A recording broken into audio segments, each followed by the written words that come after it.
फ़ायज़ा बुखारी की तरफ जाएंगे जो कि मिशिगन से हमें ज्वाइन करेंगे, लेकिन उससे पहले एक अहम डेवलपमेंट है इसराइल से। नसीम साहब खबर आ रही है इसराइली वज़ीर दिफा के बारे में, क्या अपडेट है? इसराइल के वज़ीर दिफा को वज़ीर आज़म ने जो है वो फारिग कर दिया और उसकी जगह वज़ीर ख़ारजा को उन्होंने जो है वो पोस्ट दी है। और ये एक ऐसे वक्त पे किया है उन्होंने जब इसराइल जो है वो एक ईरान के अटैक को एक्सपेक्ट कर रहा है, जो कि जवाबी कार्रवाई होगी, क्योंकि इसराइल ने कुछ ही अरसे पहले जो है वो ईरान पे हमला किया था और ईरान ने फिर अब उसके बाद ये यकीनन एक बहुत अहम डेवलपमेंट है, इस पर मजीद भी हम बात करेंगे। फ़ायज़ा बुखारी हमें ज्वाइन कर रही है मिशिगन से।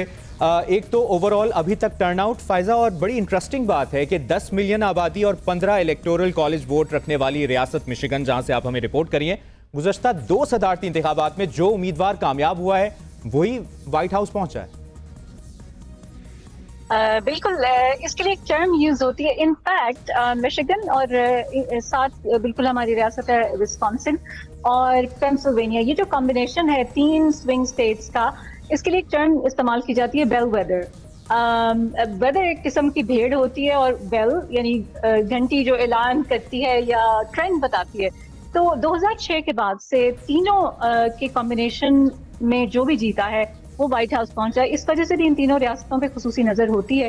पेंसिल्वेनिया पे ज्यादा इसलिए होती है क्योंकि वहाँ के सबसे ज्यादा स्विंग स्टेट्स में सबसे ज्यादा इलेक्टोरल कॉलेज वोट्स यानी 19 जो हैं पेंसिल्वेनिया के, और वहाँ से नताइज भी जरा लेट आते हैं, तो इसलिए उस पर बहुत ज्यादा फोकस रहता है। लेकिन मिशिगन ऑब्वियसली स्विंग स्टेट है, इस वजह से इसकी इम्पोर्टेंस है और मुस्लिम वोट जो है उसकी वजह से भी बहुत ज्यादा इस दफा हाईलाइटेड है मिशिगन। यहाँ की जो मुस्लिम आबादी, मैं इस वक्त डियरबॉर्न में मौजूद हूँ जो कि मिशिगन का फर्स्ट एवर मुस्लिम अक्सरियती शहर है। गुज़िश्ता साल ये अनाउंस हुआ था और यहाँ की आबादी के 55 यानी 55% जो आबादी है वो मुस्लिम्स पर मुश्तमिल है। खासतौर पे जो अरब मुस्लिम्स हैं उनका गढ़ ये कहा जाता है अमेरिका में, और उनकी तरफ से ये जो फ़ायज़ा आपके पास दोबारा भी आएंगे, मज़ीद भी आपसे अपडेट्स लेंगे।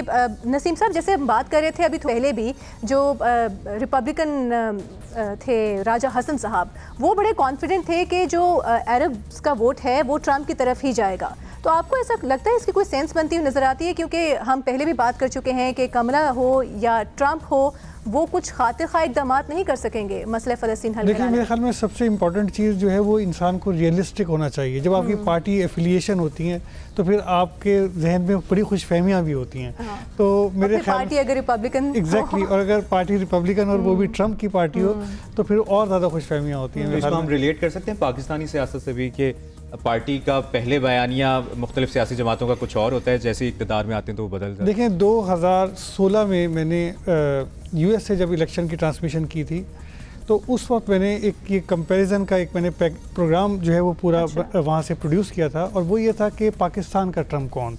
तो ये एक कंसेंसस था कि वो बानी चेयरमैन। तो खुशफहमी वाली जो आपने बात कही बिल्कुल सही कह रहे हैं आप। बानी चेयरमैन जमात का नाम भी ले लें ताकि फिर PTI Imran Khan I mean. सही। अच्छा, अब ये सूरत हाल है कि ओवरऑल जो अभी तक जो इम्पैक्ट पड़ा है इस पर भी हम नसीम साहब आपसे जानना चाहेंगे। ये कितनी इंटरेस्टिंग बात है मिशिगन की, जिस तरह फ़ायज़ा भी बात करी थी कि गुज़श्ता 2 सदारती इंतखाबात में जो 2 उम्मीदवार कामयाब हुए और वही व्हाइट हाउस तक पहुँचे हैं, तो ये बड़ा इंटरेस्टिंग सा फैक्ट है मिशिगन को लेकर। मिशिगन जहाँ तक मैंने आपको बताया, जो मेरे सोर्सेज कह रहे हैं वो ये कि वो इस दफ़ा डेमोक्रेट्स को जा रही है। अगर यही सूरत हाल है तो इसका मतलब आप ये कहना चाह रहे हैं कि कमला हैरिस जीत रही हैं। और वैसे ओवरऑल कमला हैरिस अगर जीतती हैं तो इम्पैक्ट पाकिस्तान, क्योंकि हम सिंस पाकिस्तान में बैठ के ये ट्रांसमिशन हो रही है बात करें, पॉजिटिव इम्पैक्ट पड़ेगा पाकिस्तान अमरीका ताल्लुकात को लेते हुए, और पाकिस्तान के लिए उनकी क्या सोच है? डोनाल्ड ट्रंप से वो बेहतर है? देखिए, मेरे ख्याल में पाकिस्तान के ऊपर कुछ भी असर नहीं पड़ेगा ट्रंप आए या कमला हैरिस। उसकी वजह बिल्कुल सिंपल है, क्योंकि पाकिस्तान की और अमेरिका की इस वक्त कोई रेलिवेंस नहीं है। जब तक कोई रेलिवेंस पैदा नहीं की जाएगी कोई फ़र्क नहीं पड़ेगा।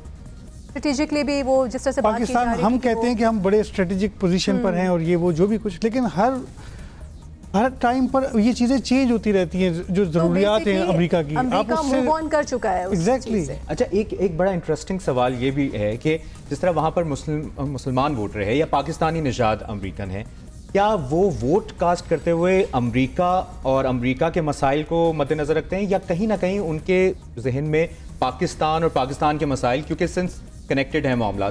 तो वो नज़र में रखते हैं। देखिए, अनफॉर्चुनेट तो ये है कि पाकिस्तानी जो हैं वो वोट ही बहुत कम कास्ट करते हैं। टोटल तादाद 6 लाख के करीब है, उसमें वोटर्स अब लगा लेंगे कितने कम हैं।